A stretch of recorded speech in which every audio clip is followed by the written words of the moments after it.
Hey there everyone, welcome to the Altenew channel for a perfect pairing with Jaycee. On the first of the month, Altenew releases a Build a Flower stamp and coordinating die set. Let's experiment with a few ways so that you can get your value out of this monthly subscription service.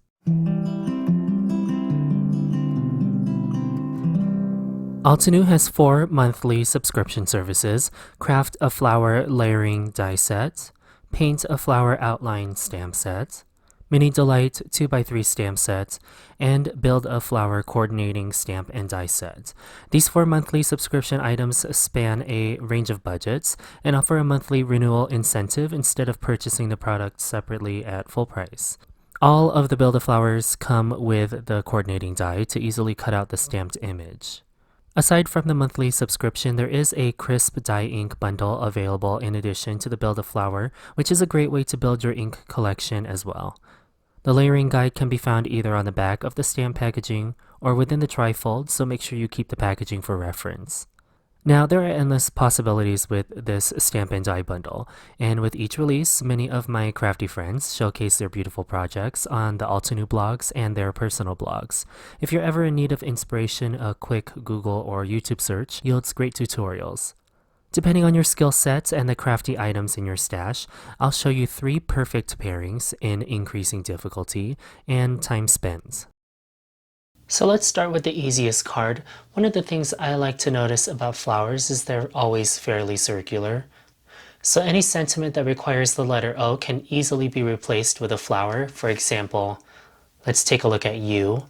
Unfortunately, this stamp set can be supplemented with other sentiments that require the word you. So for example, we can say, "We appreciate you, you are my zen, you complete me." And like I mentioned, this is going to be the easiest card, so I figured let's use what we already have with the layering stamps and pair this Build a Flower with the bold alphabet die.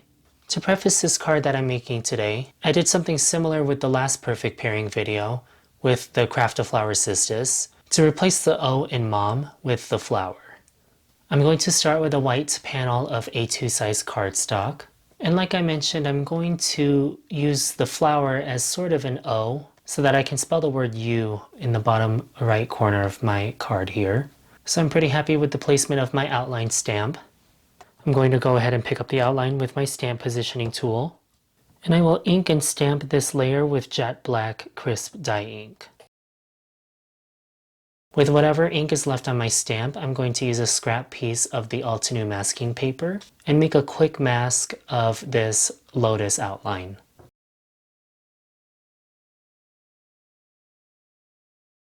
Fortunately, this image is really easy to cut with just scissors. And a quick tip for you is to cut slightly inside the outline, just so you don't get that awkward gap between your initial image and the image that you want to stamp on top of this. I'll set the mask aside and work on the layering components of this flower. I'm looking through the clear photopolymer stamp to get my image aligned to the outline. And once I feel my base layer has sufficiently covered the outline, I'll pick up my stamp with the stamp positioning tool. And then I'll ink up just the perimeter of the outline stamp in Rubelite. I'm doing this so I can get that characteristic gradient that I find in Lotus flowers online. And then using one of the detail blending brushes, I'll use the largest size, number 10. I'll diffuse this layer of ink on the stamp by gently pouncing the brush on the ink. This helps ensure I get a lovely airbrushed effect on the petals. And once I have gently diffused the ink, I'll bring the stamp over to my stamp positioning tool and stamp the base layer. This helps give me an area of white space in the center of the flower. I'm going to go one step darker on this layer with Razzleberry, and I'll do the same thing by inking up the perimeter of the solid base layer image. And I'm diffusing the ink. I'm not going as far as I did on the initial layer.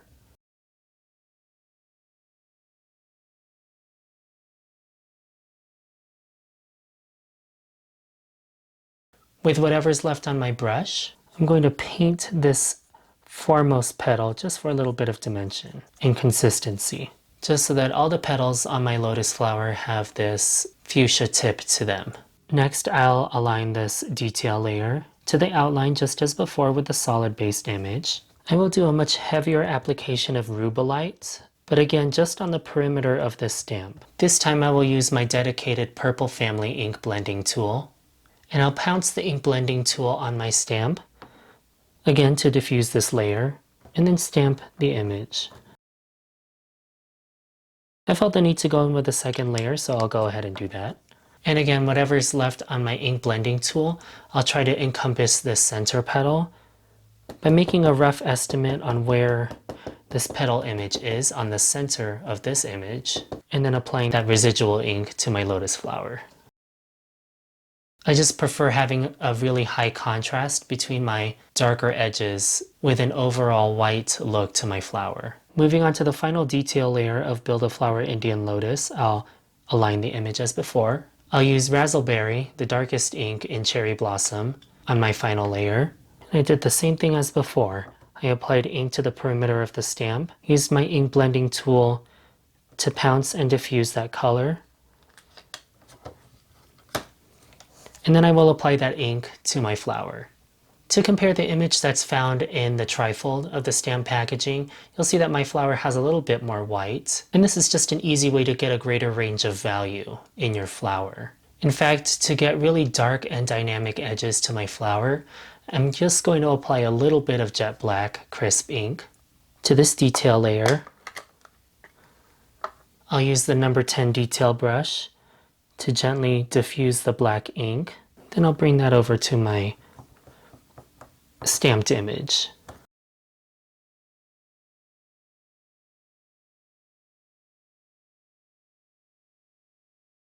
I think that does it for my flower. So now I'll use the mask to this image to cover up my flower so that I can stamp the pad right over this lotus. And you'll see a little bit of that flower image peeping out from underneath the mask. That's actually what I want, so that I don't get that gap between the paper and the stamped image. I'm placing the pad where I want it on my flower. Just as before, I'm using jet black crisp ink to stamp this initial layer, outline layer.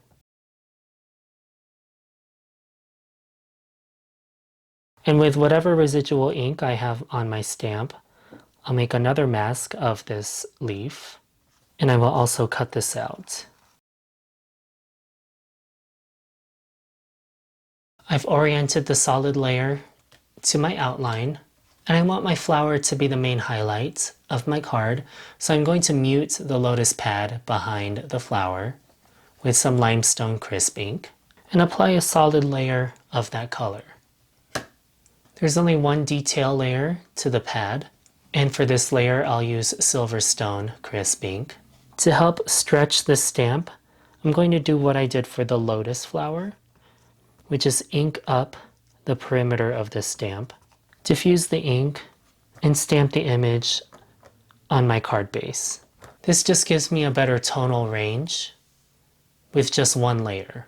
To accentuate this, I'll also use jet black, just as I did on the flower, and apply a narrower strip of this color on the perimeter of the stamp.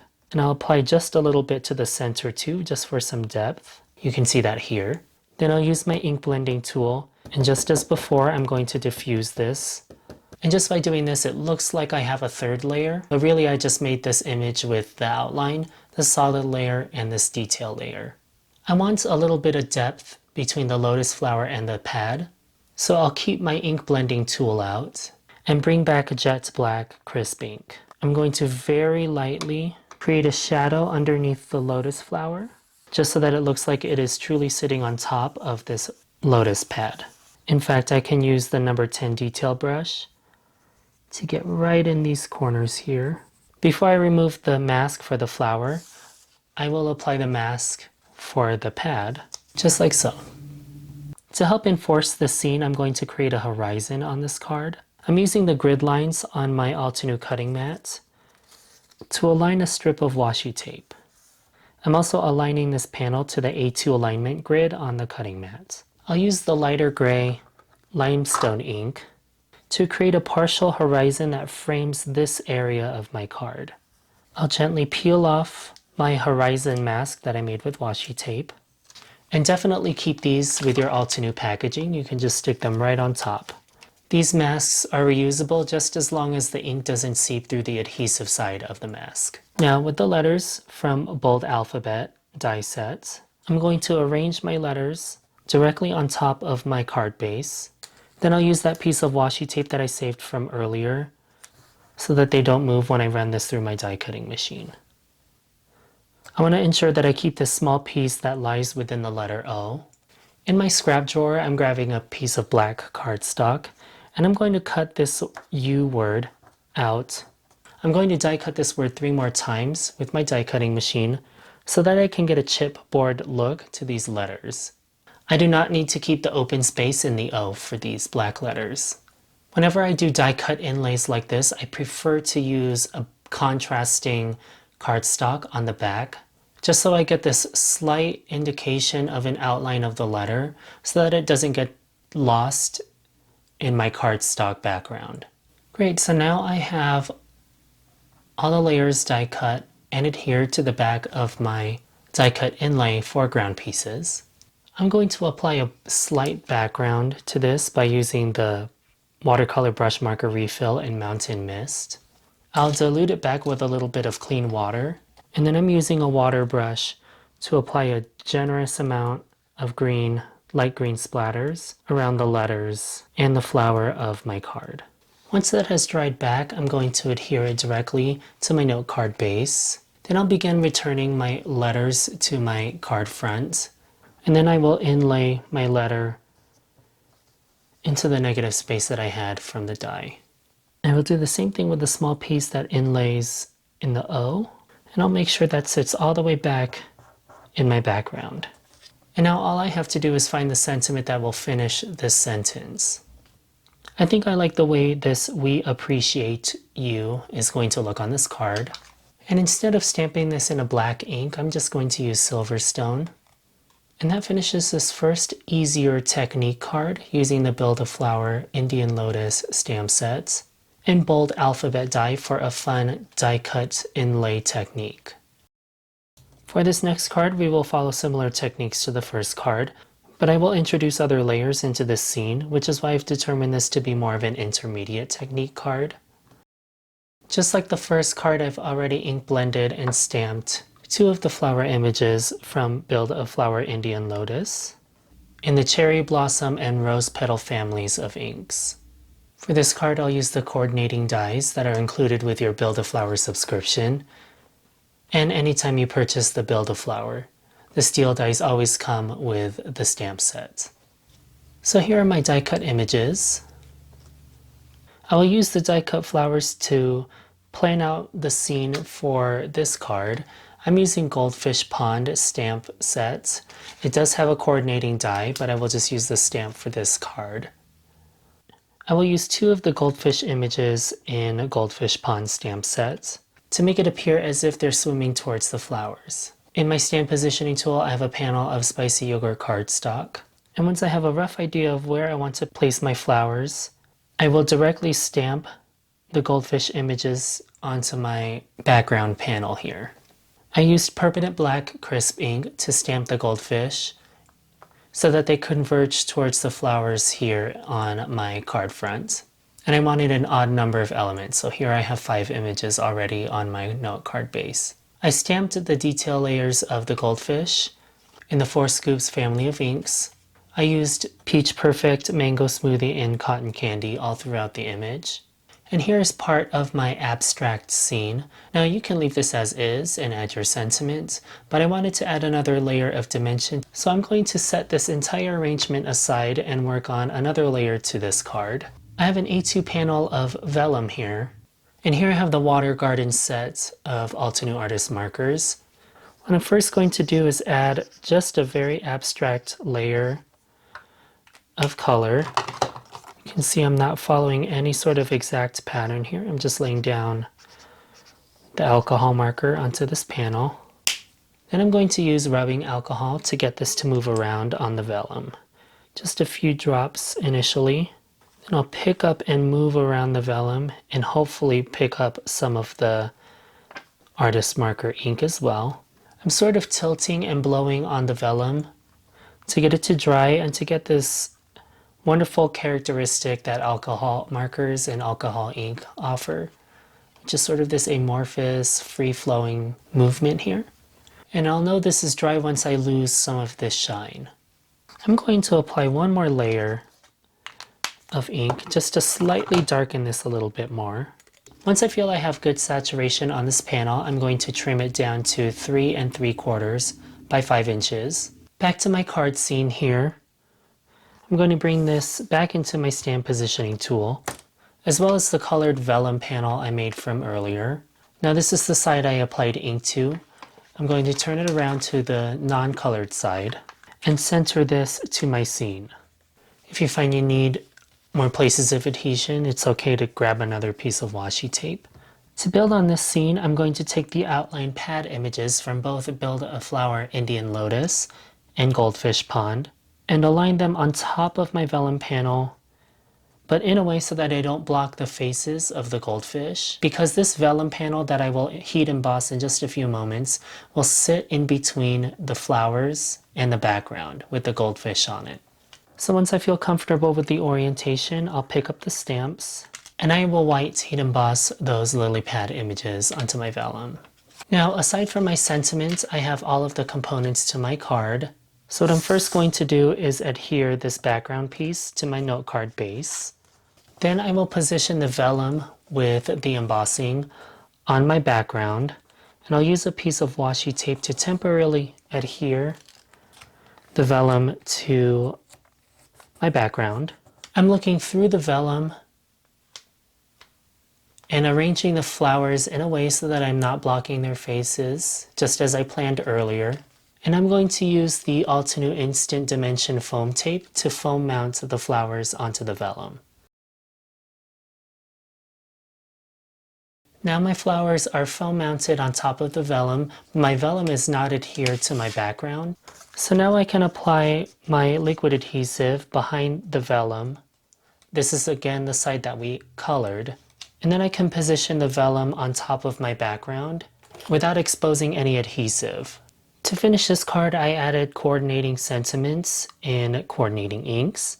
And that finishes this multi-layer scene for this intermediate card using Build a Flower Indian Lotus and Goldfish Pond stamp sets. In addition to this card, we used alcohol markers and a little bit of rubbing alcohol to get this water effect on vellum for this multi-dimensional scene. Fortunately, a handful of the Build-A-Flower images also have coordinating non-Build-A-Flower release images that coordinate beautifully.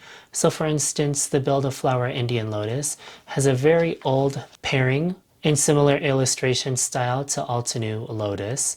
And using some of the outline images found within this stamp set helps give you a much wider variation in your floral scene. I'm going to choose to watercolor these images, because while the layering styles are not quite similar to Indian Lotus, you can use your coloring skill to make these stamps look more cohesive, as if they truly belonged on the same stamp set. On my choice of watercolor paper, I'm going to stamp 3 of these flower images in limestone crisp ink. Fortunately, most of the Build-A-Flower sets now have an outline image for either both of the supporting foliage and the flower, or just the flower. So it makes these Build-A-Flower sets more valuable because you get the freedom of coloring them in yourselves with your favorite coloring medium, or you can use the wonderful array of inks that Altenew offers to give you a more layered dimensional look. So for my setup, I have my 36 watercolor pan sets, my Altenew Artist watercolor brush set, this is the detail set, and my clean water and a paper towel, and I will watercolor all 3 of these images.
After my watercolor piece has had time to dry, I'll use the coordinating dies to cut them out. I ended up changing my mind about the smaller bud and decided not to color it for my card. On another panel of the same watercolor paper I was using for the flowers, I'm going to stamp the stem images from Lotus stamp sets. I like these longer images because I can bend and curve the stamp as I need for whatever movement I want to create on my card. And just for simplicity, I'll stamp these stem images in limestone crisp ink. That's the same ink I used as my outline for these watercolor images. No card of mine is complete without a few splatters, but I don't want anything too intense, so I'm going to use that same limestone crisp ink. Before I foam mount my flowers onto my background, I'll directly stamp the sentiments to my background first. And once I have my background adhered to my note card base, I'll use the same dimensional foam as earlier to foam mount and complete my arrangement. After foam mounting my most foreground flower, my watercolor botanical illustration inspired Lotus card is complete. Now, depending on how long you want to spend on your watercoloring, I consider this more of an advanced technique because of the no outline coloring. And also, this happens to take a lot longer than the other two cards to watercolor. I find cards like these to be more one of a kind and special. Those are my 3 cards featuring the versatility of the build of flower stamp and die sets. More information on the subscription can be found in the description box, as well as other crafty items I featured in this card making tutorial. I really appreciate you tuning into this Perfect Pairings with Jaycee series. I read through the comments and always appreciate the feedback on your well-loved Altenew items. Don't forget to tune in every 2nd and 4th Sunday of the month to catch the Perfect Pairings. Thank you so much for watching this card making tutorial, and I'll see you in the next Perfect Pairing. Hello there! Are you still looking for project ideas and card making inspirations? Well, if you are, look no further. We have tons here at the Altenew YouTube channel. You can also subscribe and hit the notification bell so you don't miss out on any videos that we do upload. To help keep your creative juices flowing, we have a couple more videos that you can watch here too. Thank you so much for watching, and we'll see you again really, really soon. Bye-bye.